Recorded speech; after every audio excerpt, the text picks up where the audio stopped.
तो हेलो दोस्तों, तो जैसा कि हमने इसके पिछले एपिसोड में देखा कि किन्नन ईबा पैलेस के अंदर ऑक्शन के अंदर पार्टिसिपेट करने आ गया था, जहां पर उस ऑक्शन का पहला ट्रेजर एक 7 कलर फ्लावर होता है, जिसे पाने के लिए तो किन्नन ने वहां पर अपने सुप्रीम टोकन की आइडेंटिटी का भी यूज किया था। लेकिन इस बात की खबर किसी और को नहीं थी सिवाय एल्डर के। तो अब आगे जहां इस एपिसोड की स्टार्टिंग में हम एल्डर जैंग को देखते हैं, जो कि किन्नन से कहते हैं कि किन्नन, मुझे तुम्हारी रियल आइडेंटिटी के बारे में पहले नहीं पता था, लेकिन अब जब मुझे पता चल गया है तो मैं अब ये डिक्लेयर करता हूँ कि अब से ये 7 कलर फ्लावर तुम्हारा होगा। जो सुनकर तो कुछ लोगों को यकीन नहीं होता कि आखिर किन्नन के पास भी कोई अपना बैकग्राउंड हो सकता है। वहीं चैंग तो एल्डर से कहता है कि एल्डर, आप ऐसा कैसे कर सकते हैं, आपने किन्नन को ये 7 कलर फ्लावर फ्री में ही दे दिया, ये तो हमारे साथ बिल्कुल नाइंसाफी हुई है। जिस पर तो एल्डर जैंग उससे कहते हैं कि चैंग, तुम्हें इतना भड़कने की कोई जरूरत नहीं है, किन्नन हमारा एक स्पेशल गेस्ट है और उसी रूल के हिसाब से हम उसे यहाँ पर इस तरीके से ट्रीट कर रहे हैं। उनकी ऐसी बात सुनकर तो चैंग को काफी गुस्सा आता है, जो देखकर तो उसके सर्वेंट भी किन्नन की तरफ बढ़ने लग गए थे, लेकिन चैंग उन्हें आगे जाने से मना कर देता है। जिसके बाद तो वो दोनों ही अपनी अपनी सीट पे जाकर बैठ गए थे। फिर एल्डर जैंग वहाँ पर अपना नेक्स्ट ट्रेजर लेकर आते हैं, जिसे आइस सोल जेड मैरो कहा जाता है। जिसके साथ ही वो वहाँ पर उसकी खूबियाँ बताना शुरू कर देते हैं कि इसके अंदर काफी सारी स्पिरिचुअल एनर्जी भरी हुई है, जिसकी मदद से कोई भी आसानी से अपने 5 रेलम को ब्रेक थ्रू कर सकता है और इसकी एक्सचेंजिंग प्राइस 10,000 जियांटियन पिल्स से शुरू होगी। जिसके बाद तो वहाँ पर एक एक कर कर सभी ने अपनी अपनी बोली लगाना शुरू कर दी थी, जहाँ पर वो प्राइस कभी 18,000 तो कभी 25,000 जा रही थी। तो वहीं ऐसे ही करते करते चैंग भी खड़ा हो गया था और उसने वहाँ पर 50,000 जियांटियन पिल्स की बोली लगा दी थी। जिसके बाद तो वो किन्नन की तरफ देखते हुए कहता है कि जूनियर, मुझे लगता है कि तुम्हें ये रेयर ट्रेजर नहीं चाहिए, वैसे भी इतना खास ट्रेजर पूरे ऑक्शन में कभी कभार ही आता है, अगर तुम्हारे पैसे खत्म हो गए हैं तो शायद तुम्हें यहाँ से वापस लौट जाना चाहिए। जिस पर तो किन्नन उससे कहता है कि चैंग, लगता है तुम ज्यादा ही सोच रहे हो, अगर मैं चाहूँ तो इस आइस सोल जेड मैरो को आसानी से हासिल कर सकता हूँ। जिस पर तो चैंग उससे कहता है, अच्छा तो तुम ये कहना चाहते हो कि तुम फ्री में ही इसे यहाँ से हासिल करना चाहते हो। एल्डर जैंग ने भी किन्नन की बात सुन ली थी, जिसके बाद तो उन्होंने उस ट्रेजर को भी किन्नन को दे दिया था, जिस वजह से तो सभी के सभी लोग एल्डर पे काफी ज्यादा गुस्सा हो गए थे। वहीं चैंग तो उनसे कहने लगा था कि एल्डर, आपने फिर से एक और ट्रेजर किन्नन को फ्री में क्यों दे दिया, लेकिन एल्डर तो उसकी कोई भी बात पे ध्यान नहीं देते। इसके बाद वो वहाँ पर नेक्स्ट ट्रेजर को निकालने लगते हैं, जो कि एक स्टार सोर्ड थी और इस सोर्ड को बनाने के लिए 10,000 साल से भी पुराने स्टार स्टोन का यूज किया गया था। इसे बनाने में काफी सारी दिक्कतों का सामना भी करना पड़ गया था, साथ ही साथ इसके अंदर हाई लेवल की स्पिरिचुअल एनर्जी भी मौजूद है। इस स्टार सोर्ड की मदद से तुम किसी भी चीज को आसानी से काट सकते हो, ये तुम्हारे लिए काफी अच्छा ट्रेजर साबित हो सकता है और इसकी स्टार्टिंग प्राइस भी 10,000 से शुरू होती है। जिसके बाद तो एक एक करके सभी ने वहाँ पर अपनी अपनी बोली लगाना शुरू कर दी थी। तो वहीं दूसरी तरफ चैंग तो किन्नन की तरफ देख रहा था, वो कह रहा था कि किन्नन, तुम हर बार कोई ना कोई ट्रेजर मुझसे ले जा रहे हो, इस बात का हिसाब तो मैं तुमसे लेकर रहूंगा।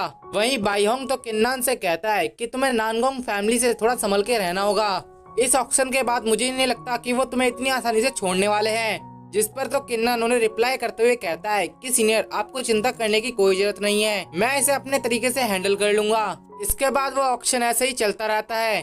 फिर वहाँ पर उस ऑक्शन का फाइनल आइटम भी लेकर आया जाता है, जो कि 7 सोल नाइफ होते हैं, जिनके अंदर से काफी स्ट्रेंज तरीके का ऑरा रिलीज हो रहा था, जिसे देखकर तो चैंग कहता है कि फाइनली वो चीज आई गई। वहीं किन्नन भी कहता है कि मुझे इन स्वॉर्ड के अंदर से काफी ज्यादा सिमिलर एनर्जी महसूस हो रही है। इसके बाद तो अपनी स्पेशल आई की मदद से उन स्वॉर्ड्स को चेक करने लगता है, जहाँ पर वो महसूस कर पा रहा था कि इन स्वॉर्ड का उसकी मार्शल स्पिरिट के साथ कोई ना कोई कनेक्शन जरूर है।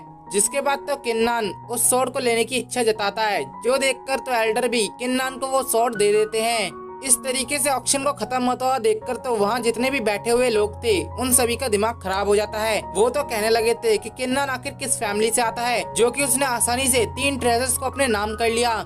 इसके बाद तो बाईहोंग और किन्नन वहाँ से जाने लगे थे, जहाँ रास्ते में बाईहोंग किन्नन से कहता है कि जूनियर, सच में तुम काफी ज्यादा टैलेंटेड पर्सन हो, तुमने आज जो यहाँ पर चैंग को सबक सिखाया है वो सच में काफी ज्यादा काबिले तारीफ है। तभी उसके सामने चैंग भी आ जाता है, जो उससे कहता है कि किन्नन, कॉन्ग्रेचुलेशन, तुमने यहाँ पर 7 सोल नाइफ्स को हासिल कर लिया, लेकिन मैं सीनियर ब्रदर लिन फेंग की उम्मीदों पर खरा नहीं उतर सका।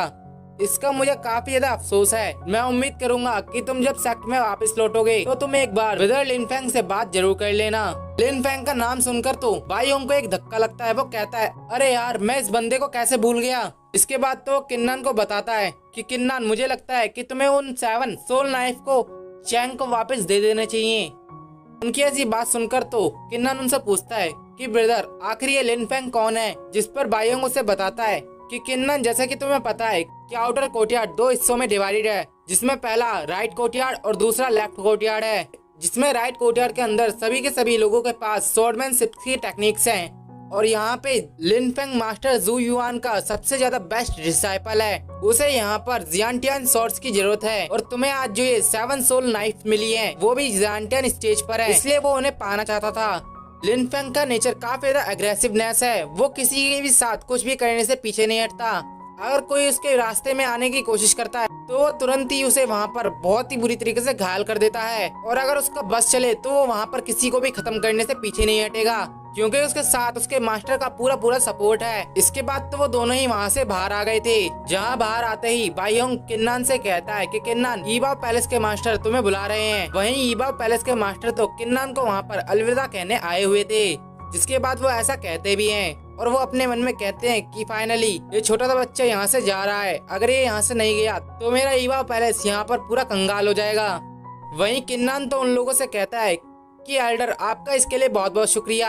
आप मुझे यहाँ तक ड्रॉप करने आए और मैं आपसे चाहता हूँ कि अगर अगली बार कोई भी ऑक्शन हो तो प्लीज आप उसके बारे में मुझे पहले ही इन्फॉर्म कर देना। मैं एकदम सही टाइम पर यहाँ पर आ जाऊंगा। जो सुनकर तो वो तीनों ही एकदम हैरान हो गए थे। वहीं एल्डर ज़ैंग तो वहाँ पर बेहोशी हो जाते हैं। इसके बाद बायोंग किन्नान को अपने घर की तरफ लेकर जाने लगता है और साथ ही साथ उसे इन्फॉर्मेशन देने लगता है कि यहाँ पर लेफ्ट और राइट कोर्टयार्ड के अंदर अलग अलग डिसाइपल के अलग अलग घर बने हुए हैं, जिनमें वो आराम से रह सकते हैं और अपनी कल्टीवेशन कर सकते हैं। साथ ही साथ इन कोर्टयार्ड के अंदर काफी सारे लेवल्स हैं, जिन लेवल्स के हिसाब से ही उनको अलग अलग तरीके की फैसिलिटीज प्रोवाइड होती हैं। जो सुनकर तो किन्नान कहता है कि सीनियर, मुझे सही तरीके से समझ में नहीं आ रहा है, क्या आप इसे अच्छी तरीके से क्लैरिफाई कर सकते हैं।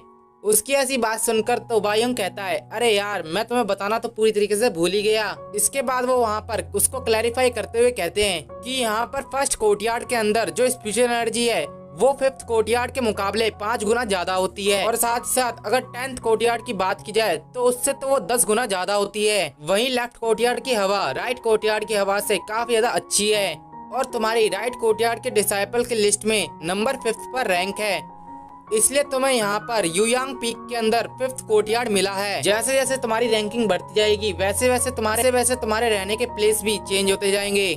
अगर बात की जाए चैंग की तो वो अभी फर्स्ट कोर्टयार्ड के अंदर रहता है। जो सुनकर तो चैंग बायोंग से कहता है कि सीनियर, तो फिर हुआंग, जियाओली और युन ये तीनों ही कहाँ पर रहते हैं। जिस पर वो उसे बताते हैं कि हुआंग 8th कोर्टयार्ड के अंदर रहता है, युन 11th कोर्टयार्ड के अंदर और जियाओली 10th कोर्टयार्ड के अंदर रहता है। जिसके बाद तो वो किन्नान के साथ 5th कोर्टयार्ड के अंदर भी पहुंच जाते हैं। उसकी एनर्जी महसूस करने के बाद तो किन्नान कहता है कि अगर इस 5th कोर्टयार्ड की एनर्जी इतनी ज्यादा अच्छी है तो भला पहले कोर्टयार्ड की एनर्जी कितनी ज्यादा स्ट्रांग होगी। वो ये सब कुछ सोच ही रहा था कि तभी बायोंग कहता है कि किन्नान, मेरा यहाँ से अब जाने का वक्त भी आ चुका है, इसलिए मैं तुमसे अलविदा लेना चाहता हूँ। जिस पर तो किन्नान कहता है कि सीनियर, आपका इसके लिए बहुत बहुत शुक्रिया। आपने आज जो मुझे यहाँ पर इतना अच्छा राजस दिलवाने में भी हेल्प करवाई है। तो सुनकर तो बायोंग कहता है कि तुम्हें मेरा थैंक्स कहने की कोई भी जरूरत नहीं है, वैसे भी हम दोनों तो ब्रदर्स है ना। मुझसे जो भी हेल्प हो पाएगी मैं वो तुम्हारी सारी की सारी हेल्प करने के लिए तैयार हूँ। तो दूसरी तरफ वो अपने मन में कहता है, अगर ऐसा ही चलता रहा तो मैं धीरे धीरे करके किन्नान के काफी ज्यादा क्लोज आ जाऊंगा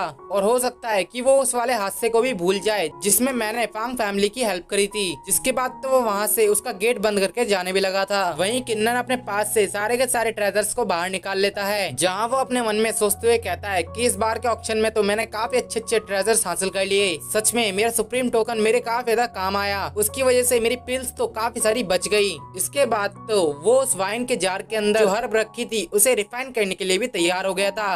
वो तुरंत ही वहाँ पर अपने हाथ में एक कट लगाता है और जैसे ही उसकी ब्लड की ड्रॉप उस हर्ब के साथ कनेक्ट होती है, उस हर्ब में से काफी सारी स्ट्रॉन्ग स्पिरिचुअल लाइट बाहर निकलने लगती है, जिसकी एनर्जी की वजह से तो वो जार भी पूरी तरीके से टूट गया था। और ये सीन दिखाते ही एपिसोड यहीं खत्म हो जाता है। अगर आपको मेरी एक्सप्लेनेशन पसंद आई हो तो वीडियो को लाइक करके चैनल को सब्सक्राइब करना मत भूलिएगा। मिलते हैं इसके नेक्स्ट वीडियो में।